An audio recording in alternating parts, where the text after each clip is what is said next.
j'ai grandi avec le sport. Dans le fond, mes parents m'ont toujours supporté, ils m'ont toujours amené vers le sport, puis ça a toujours été quelque chose, c'était amuse-toi, tu comprends? Comme si t'as pas le plaisir de faire ce que tu fais, ça vaut même pas la peine d'investir.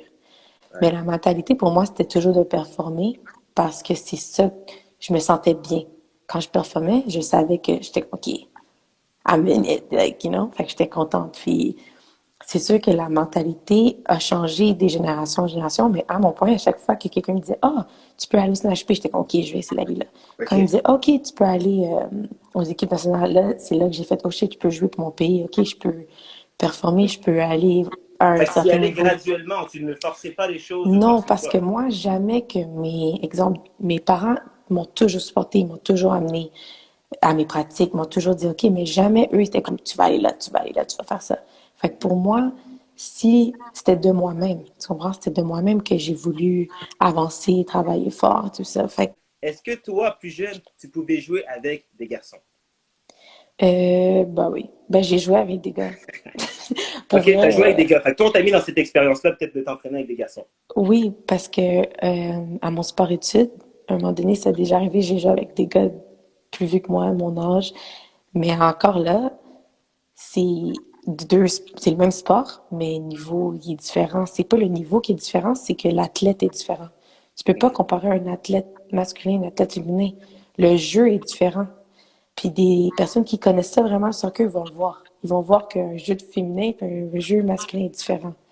Euh, mais écoute, moi, je sais que je pouvais, parce que j'étais athlétique assez pour le faire. Exact, tu étais athlétique. Mais des fois, le jeu, la décision est un petit peu plus rapide parce que les gars, vous êtes plus rapides naturellement. J'étais OK. capable de compétitionner, là, puis j'avais un petit peu la mentalité de Je vais vous être montrer. combattante, là, tu sais. OK, fait que tu t'en sortais, ça peut le Ben, faire. je m'en sortais, c'est un grand mot, hein. Ça dépendait, ça dépendait. J'étais capable de suivre, mais tu sais, je dirais pas que je performais. C'est juste que ça m'aidait à ma prise de décision, lecture de jeu. Fait OK. que c'était bien. Et tu es allé au CNHP, fait que tu as Ouais. eu, bon, je sais pas si tu l'as eu concrètement, mais Rodi Dodiska.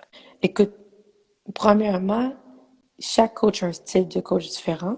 Puis Ouais. encore une fois, il faut être coachable. Il faut que tu sois capable de te faire coacher, accepter les critiques. Il y en a qui sont pas capables. Puis il y en a qui ça les Discuter. casse. Tu comprends? Ça dépend vraiment. Mais écoute, moi, Rudy, oui, il était sévère. Il était pas. Je pense pas que le mot c'est sévère, mais demandant. Moi, je dirais beaucoup demandant dans le sens qu'il exigeait beaucoup Ouais. de ses joueuses parce qu'il voyait un talent. Moi, c'est ça que je dis. Mais oui, t'es sévère avec vous. Je voyais là, je sais pas, t'as le t-shirt dans les shorts et tout, Au mais CNHP, ça devait être encore pire. Moi, je l'ai eu quelques fois au Team Québec, et ouais. disons qu'avec lui, tu voulais pas rater une passe ou un contrôle. Oui, Mais ben c'est vrai que les premières fois, j'avais peur de faire une passe avec mon pied gauche, puis je me suis dit, ça y est, le ballon va aller derrière moi. exact. Mais non, écoute, il est sévère, il est demandant, mais en Ouais. même temps, c'est ce qui a fait en sorte que je suis la joueuse que je suis, puis qui m'a aidé à avancer aussi. Ça, c'était super intéressant d'entendre les opinions de tout le monde.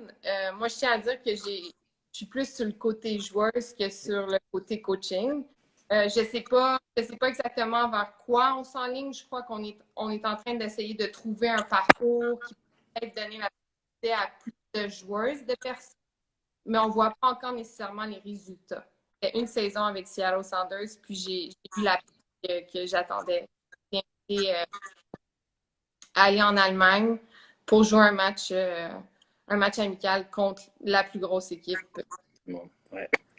Ne pas me faire rappeler a probablement été la plus, je te dirais. Je suis partie après en Europe pour essayer de me développer, mais à partir de là, j'ai jamais été la même joueuse. C'était l'échec le plus difficile. Il y a certains regrets. Est-ce que j'aurais pu euh, continuer par moi-même, aller chercher plus d'expérience en Europe, me développer par moi-même, puis revenir en équipe nationale plus tard? Ça, je le saurais jamais. Parce que, veux pas, t'es un peu laissé à toi-même, puis tu penses à ta vie comme tu m'avais posé une question par écrit, c'est quoi ton plan B? Mon plan B, c'était de commencer ma vie, de travailler, c'est le chemin que j'ai décidé de prendre.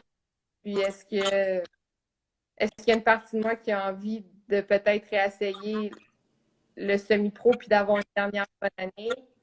Il y a une partie de moi qui dit oui. Mais pour ça, il faut se mettre en forme, il Ouais. faut compétitionner avec les jeunes. Je sais, j'ai seulement 30 ans, mais il faut être en forme pour performer, sinon c'est plus fâchant qu'autre chose, je te dirais. Donc, puis je mets beaucoup mon focus sur le futsal aussi. C'est un sport qui ressemble beaucoup Et au qui soccer. prend d'expansion beaucoup, là. Puis le terrain est moins grand. Moins de courses, c'est vrai. C'est différent, puis j'adore ça. Donc, c'est toujours une alternative. Euh, J'aimerais ça qu'il y ait une équipe nationale qui se développe de ce côté-là. Puis, c'est une belle alternative, je te dirais. Donc, Et est-ce que tu aurais un coach ou une éducatrice qui t'a beaucoup marqué, qui a eu beaucoup d'impact dans ton développement?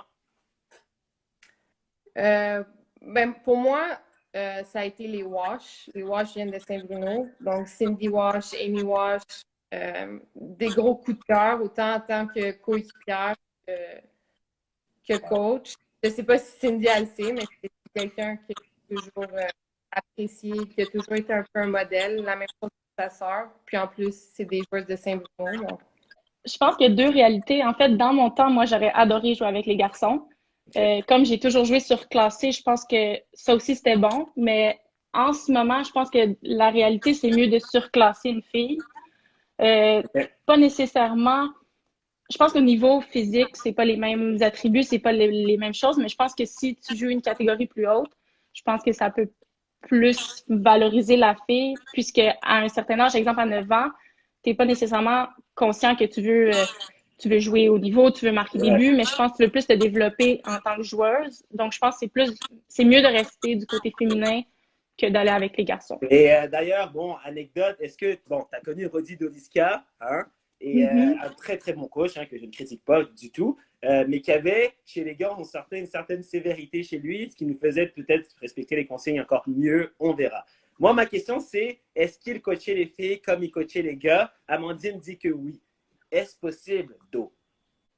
Je sais pas s'il coachait les gars et les filles pareil, mais j'aimais vraiment sa façon de coacher. Je pense que ça reste toujours encore mon meilleur coach que j'ai jamais eu. OK. Puis, en fait, au CNHP, on était un groupe, mais il arrivait à discerner chaque personne, chaque force, chaque faiblesse de chaque personne, puis il prenait le temps avec chaque individu de penser puis de dire, OK, toi, tu devrais améliorer ça, toi, tu devrais faire ça. Puis je pense que c'est ce qui a fait qu'on voulait travailler pour lui. Puis, en fait, oui, il était, comme Amandine, elle a dit aussi qu'il n'était pas sévère, mais il était demandant. Je Exigeant, pense ouais. que avec moi, j'ai jamais eu de problème parce que je voyais, exemple, oui, il criait beaucoup, mais ça me conscientisait en même temps. Je fais, ah ben, je veux pas qu'il me crie après, donc je travaillais encore plus fort, puis je voulais surtout l'impressionner. Et dans ces 4 matchs que tu as joué en PLSQ, je ne sais pas en termes de stats, mais le niveau pour toi, est-ce que c'était un niveau dans lequel tu te voyais peut-être continuer, mais quitte à faire autre chose en même temps, ou pour toi, la compétition n'était peut-être pas au niveau que tu voulais compétitionner?